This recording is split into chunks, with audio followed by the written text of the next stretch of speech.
what kind of terrifying force could scatter these black cubes across the entire world overnight. First, people thought it was just a prank, but the doctor noticed something strange. He found that every cube was exactly the same size, and even down to the molecular level. There was no difference between them. The cubes were flawless, without a single defect. It was clear these things could not have come from Earth. Where did they come from? And why were they here? With those questions in mind, the doctor kept investigating, but no matter how hard he searched, he found nothing useful. The full week passed, and the cubes around the world hadn't changed at all. That made the doctor deeply anxious. At the same time, a military research team approached him. Kate said they had taken a more extreme approach. They gathered cubes from all over the world for testing. They exposed them to temperatures from 200 degrees Celsius to minus 200 degrees Celsius, simulated pressure from 8 kilometers underwater, even ran tanks over them thousands of times. But the cubes remained completely unharmed. They couldn't find a single weakness. 2 weeks went by. People started to believe the cubes were harmless, so they brought them home. Some used them as decorations, others as tools. Over time, the cubes blended into daily life, as if they'd always belonged here. But on the 360th day after they appeared, Amy was just about to take a shower like usual. Suddenly, the cube in her home lit up with a bright blue light. She reached out to touch it. A row of tiny needles pierced her hand. Then the cube began displaying her heart rhythm. At the same time, Roy noticed something unusual too.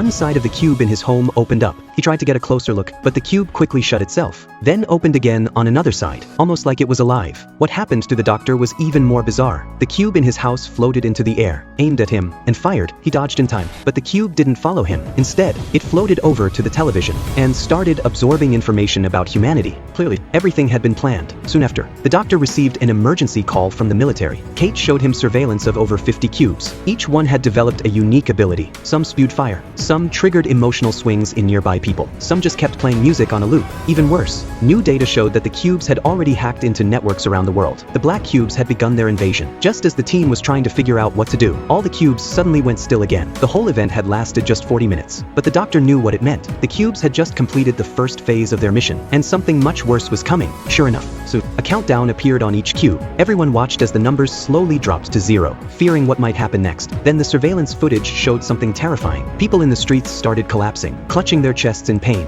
as if the entire world was suddenly suffering from a mass heart failure.